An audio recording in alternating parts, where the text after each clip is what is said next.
Dia, pessoal, o que mais é possível para esse domingo? Pois então, né? Vocês devem estar estranhando porque é bem atípico eu fazer lives nesse horário e num domingo. É que hoje ia ter, né, uma classe de barra de axis aqui no meu espaço, uma classe VIP, e surgiu um imprevisto com a pessoa que ia fazer, né, com a aluna que ia fazer a classe, então a gente vai acabar transferindo. Inclusive, já fica aqui o meu convite para ti, né? Semana que vem, no sábado, estarei facilitando uma classe de barra de axis. Se tiver interesse em fazer, se quiser saber mais sobre isso, me chama aí no direct que a gente conversa. Mas eu resolvi abrir essa live para falar a respeito de um filme, O Diabo Veste Prada 2, que tá em cartaz nos cinemas, né? Eu quero saber se tu já assistiu. E eu venho falar desse filme através de uma visão sistêmica, principalmente algumas frases que para mim foram impactantes no filme porque eu reconheci nelas, eu identifiquei os princípios da prosperidade. E então, né, primeiro, se tu assistiu esse filme, deixa aí nos comentários se tu gostou do filme, se não gostou do filme, o que achou do filme.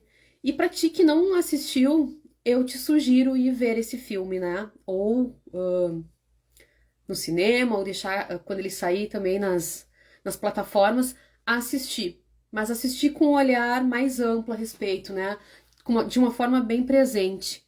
Então, uma das frases que foi comentada no filme, gente, vocês não me peçam nome de atores e também nem nome de personagens, tá?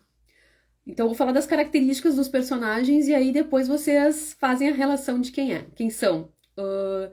Tem o personagem aquele que é o assistente da Miranda, ó, o nome da Miranda eu lembrei, e que é o carequinha que usa óculos, e ele tem uma hora que aquela que é a menina mais jovem, que já trabalhou pra Miranda no primeiro filme, que daí termina o filme ela pedindo demissão, porque ela estava em desacordo, em desarmonia, né, com a forma de ser e de trabalhar da Miranda, que é a dona, né, que é da revista, da empresa.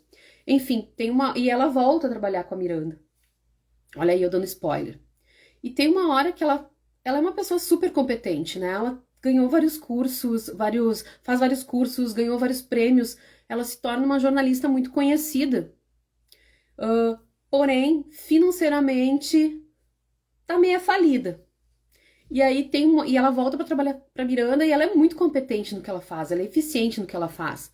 E aí ela faz as coisas, né? Tipo, e chega uma hora que ela fez algo que deu muito certo e ela olha pra esse carequinha, que aí são colegas de trabalho, e ela diz assim pra ele: tá, mas quando é que eu vou poder relaxar? E aí esse relaxar, eu vou. Meu ponto de vista sobre isso, né? Tem a ver com ficar na zona de conforto, né? Eu tô fazendo tanta coisa, quando é que eu vou me sentir confortável nessa função, nesse cargo, nessa empresa? E aí eu acho excelente, porque o colega esse, o careca, olha pra ela e diz assim: nunca, tu nunca vai relaxar. E aí eu trago pra vocês essa questão da prosperidade, né? Da visão sistêmica da prosperidade, que para que tu prospere, tu tem que sair da tua zona de conforto. Por quê? Porque se a gente estiver confortável, a gente não vai buscar se expandir. E a prosperidade, de novo trazer, eu vou citar o Bert, que é o pai da constelação, né? A prosperidade, para que tu acesse mais dela, tu tem que estar disposto a romper com o teu núcleo, né? Mudar os padrões do teu sistema de origem, do teu sistema familiar. Ai, Mike, mas a constelação não diz que a gente tem que honrar. Sim, tem que honrar, mas é que não se honra imitando ou ficando no mesmo nível sempre, né? Então, o que isso quer dizer? Que para tu prosperar, tu tem que se expandir. E para que tu expanda, tu vai pro desconforto. Porque quando eu falo em se expandir, é fazer movimentos diferentes, é fazer maiores movimentos.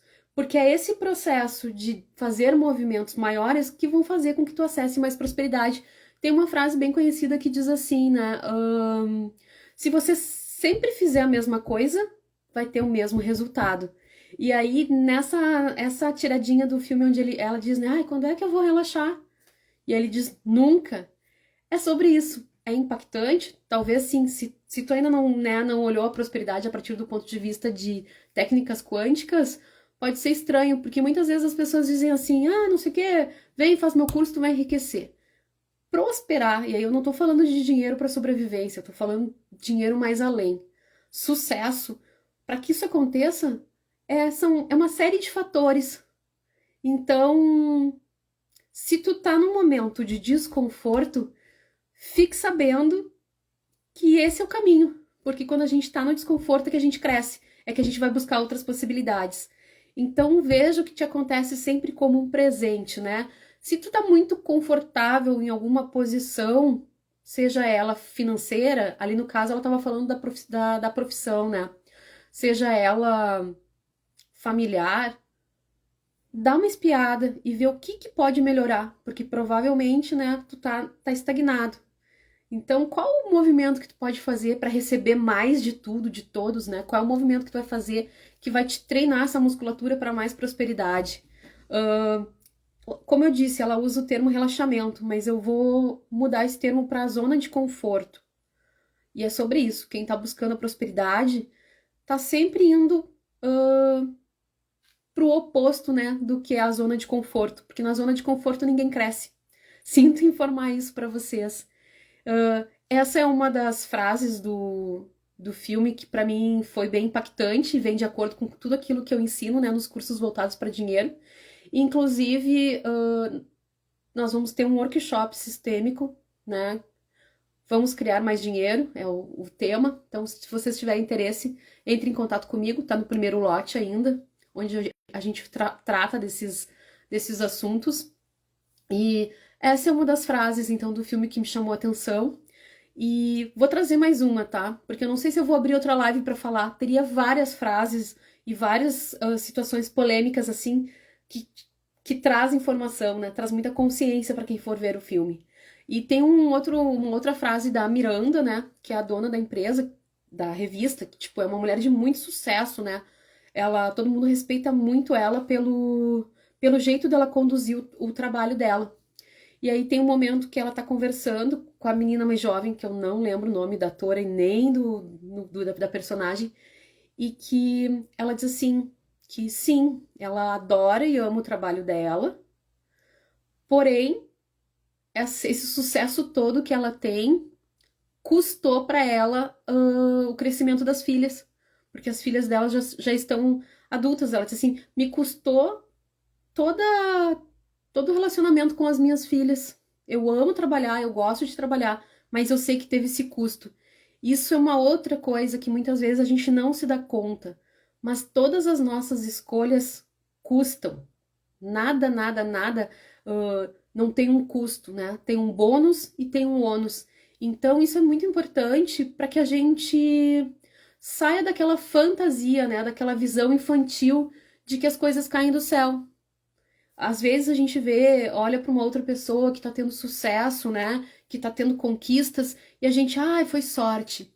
Gente, isso é uma visão infantil. É uma visão muito ingênua da vida.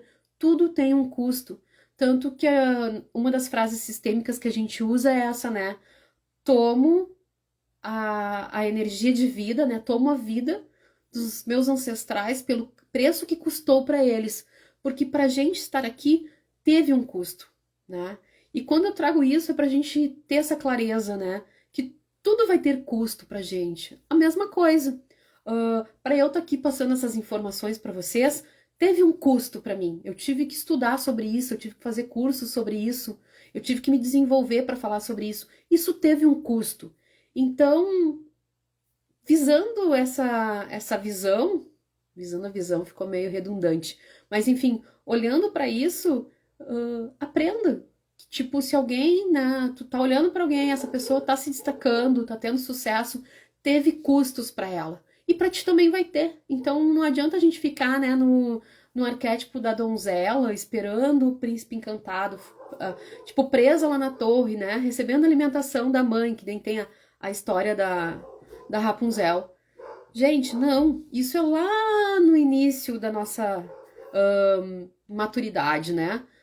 Tudo tem custo. Então não espere pelos outros. E toda escolha que tu faz vai te ter um custo. Só que o custo de fazer uma escolha, na minha opinião pessoal, é muito mais interessante do que o custo de não fazer escolhas, porque quando a gente não escolhe pela gente, nos custa receber o que os outros escolhem por nós. Então, lembre-se de fazer movimentos, né? Achei muito legal essa frase da Miranda quando ela diz: eu amo trabalhar, eu amo o meu trabalho, mas me custou a criação das minhas filhas, o convívio com as minhas filhas. Então, fica para vocês aí essa outra informação. Tudo custa, né? Nada é gratuito, nada é à toa. Então, isso é uma informação para que tu saia da ingenuidade ou daquela visão mais infantil de ficar esperando movimentos dos outros e sim fazer os teus próprios movimentos, pelo preço que te custe, né? Porque pra gente tá aqui, pra eu tá aqui, pra você que tá aí me escutando estar aqui, isso custou um preço para quem veio antes de ti, que teve que abrir caminho, né, pros teus ancestrais. Isso é informação de constelação familiar, constelação sistêmica. Então tá, né? Fiz essa live, tentei ser bem breve, trazendo essas duas frases do filme, que eu achei o máximo, que é tipo, a gente nunca relaxa, que seria a questão de sair da zona de conforto, e tudo tem um custo, né? Que é uma frase que a Miranda falou.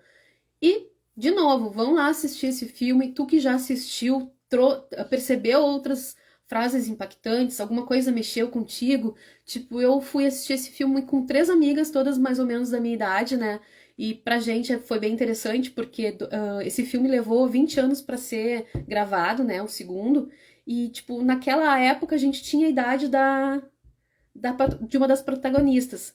E agora a gente foi pro cinema com a idade da protagonista nessa fase. E a gente conseguiu ter essa visão, né? Cada uma com no seu formato, mas tipo, de como que tá isso, né? Como é que tá o mercado de trabalho? Como é que era o mercado de trabalho naquela época? Como a gente via as coisas? No filme também a gente percebe um amadurecimento da protagonista. E quem sabe eu faço uma outra live trazendo mais questões, porque realmente esse filme foi muito rico de informações. Um beijo para todo mundo, um ótimo domingo. E fica aí a dica, então. Vão lá assistir o Diabo Veste Prada 2, porque ele é muito mais do que um filme de momento, assim. Tem bastante informação interessante. E quem tiver interesse, né, me chama para participar do workshop sistêmico Vamos Criar Seu Dinheiro, que é um workshop que vai acontecer de forma online. Então, tipo, dá para participar da sua casa, bem tranquilo. E tá em primeiro lote ainda. Se tiver um número X de participantes, eu vou sortear uma constelação de intenção com o tema dinheiro, prosperidade, riqueza, que foi o assunto dessa live, né? Beijo para vocês.